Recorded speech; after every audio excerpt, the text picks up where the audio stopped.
ఈ రోజుల అసెంబ్లీ సమావేశాల అనంతరం ప్రజల్లో రాజకీయ వర్గాల్లో ఉత్సుకత ఉంటుంది. మా ఎమ్మెల్యే 10 రోజులు పోయినాడు, ఈ 10 రోజులు ఏం చేసినాడు, అసలు నియోజకవర్గం గురించి ఏ రకమైనటువంటి చర్చలు చేసినాడు, ఏం పనులు చేసుకొచ్చినాడు అని ఉత్సుకత అయితే ఖచ్చితంగా ఉంటుంది. గతంలో ఈ రకమైనటువంటి ఒక సాంప్రదాయం అయితే లేదు, కానీ నేనే కొత్తగా ఈ సాంప్రదాయానికి తెరలేపాలని చెప్పేసి ఆలోచన చేస్తాను.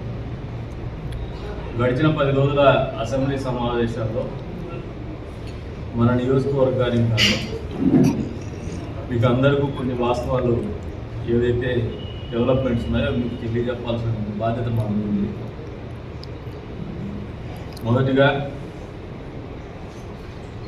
ఎప్పటి నుంచో ఈ నియోజకవర్గంలో అపరిష్కృతంగా ఉన్నటువంటి 2004-2009 సంవత్సరాల మధ్యలో ఆ ప్రభుత్వ హయాంలో ఈ నియోజకవర్గంలో రాష్ట్రంలోనే అతిపెద్ద అవినీతి జరిగింది. హౌసింగ్ దాని కేంద్ర బిందువు కుటాగుల తలుపుల మండలం. దాదాపు ఎవరైతే నిజంగా లబ్ధిదారులుగా ఉన్నటువంటి నిరుపేదల ఆశ చూపి వాళ్ళకి ఇల్లు ఇస్తామని చెప్పేసి వాళ్ళకు తెలియకుండానే ఆ రోజున ఉన్నటువంటి టెక్నాలజీలో బాగా ఆ రోజు అప్డేట్ లేము మనం ప్రభుత్వం వాళ్ళ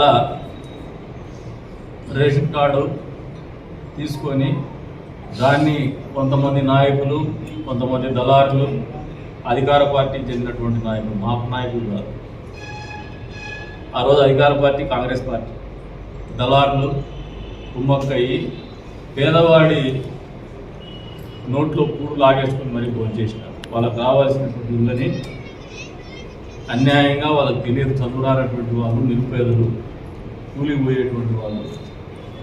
దాని మీద సబ్సిక్వెంట్గా ఎంక్వైరీ కూడా జరిగింది. రెవెన్యూ రికవరీ యాక్ట్ పెట్టాలని చెప్పేసి కూడా ఆలోచన చేశారు.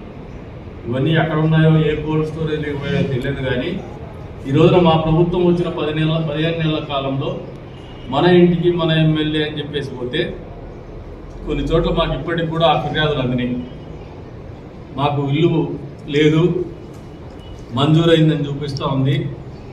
గతంలో కొంతమంది దీనికి కారణం ఏమని హౌసింగ్ డిపార్ట్మెంట్ ఇంజనీర్స్ సంప్రదిస్తే గతంలో ఏదైతే ఈ స్కామ్ జరిగిందో వీళ్ళ పేరు మీద వేరే వాళ్ళు శాంక్షన్ చేయించుకొని బిల్లు అయినట్టు చూపించేసి, బిల్లు అయినట్టు కాదు, బిల్లు చేసుకొని ఇల్లు కట్టేసినట్టు చూపించేసి అధికారులతో కూడా కుమ్మక్కయ్యి, రాజకీయ నాయకులతో కుమ్మక్కయ్యి డబ్బు కాజేసినటువంటి పరిస్థితులు ఈరోజు పేదలకు, నిజంగా ఇల్లు లేనటువంటి పేదల్ని కటిక దరిద్రంలోకి తోసేసినటువంటి పరిస్థితులు, వాళ్ళ జీవితాన్ని అంధకారంలోకి నెట్టేసినటువంటి పరిస్థితులు.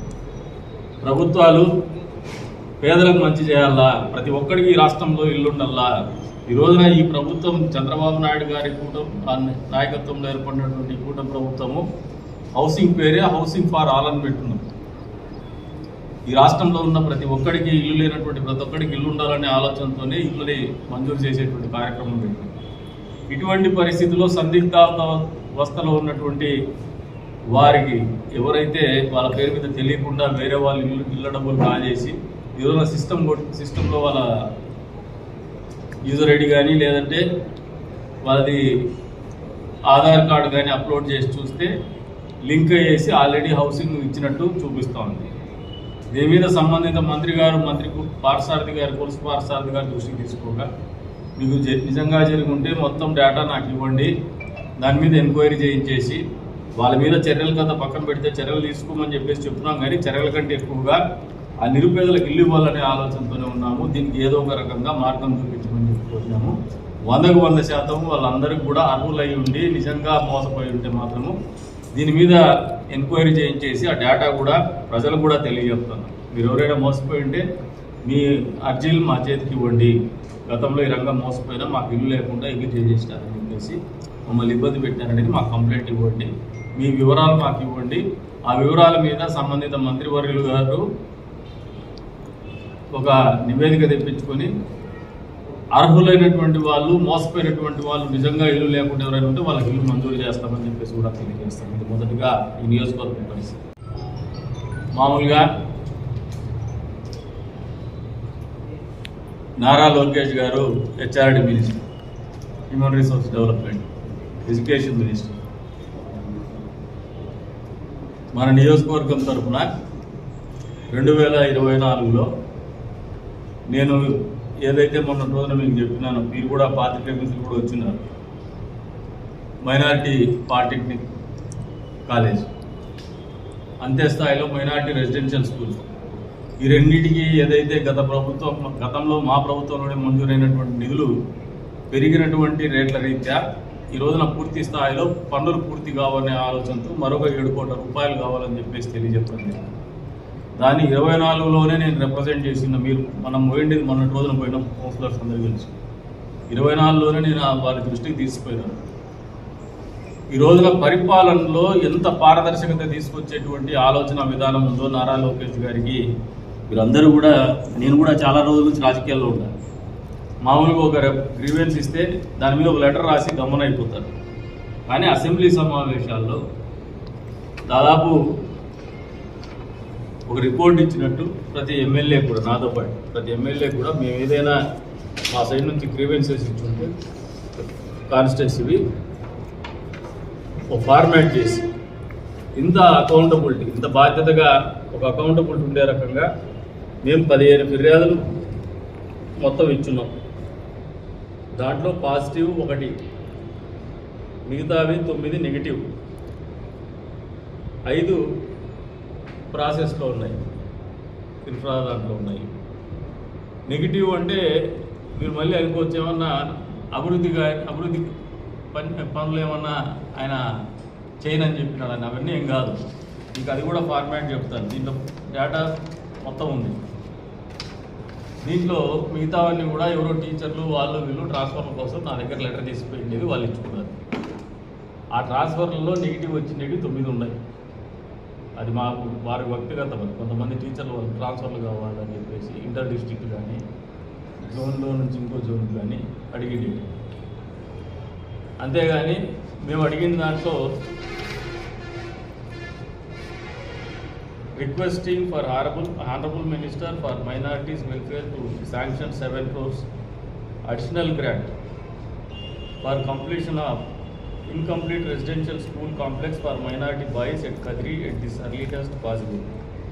దీన్ని సంబంధిత మంత్రి 24/8లోనే ఫార్వర్డ్ చేయడం జరిగింది. రిమార్క్స్కి వచ్చిన యాక్షన్ టేకన్కి వచ్చిన దగ్గరికి the secretary APREIS has been requested to take necessary action in the matter with letter number dated 23/1/2025.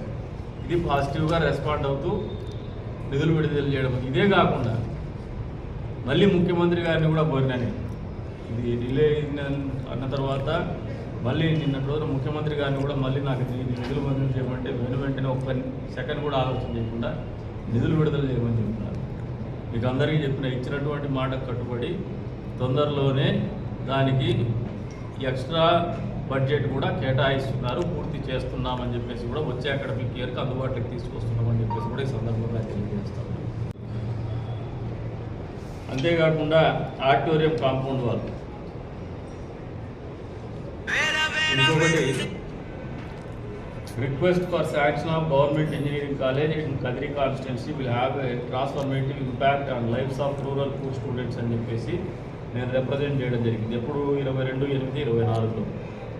దాని మీద అండర్ ప్రాసెస్ కిందనే ఉంది. డేటా కూడా మీకు ఇస్తాను, మీరు కూడా తీసుకుంటారు.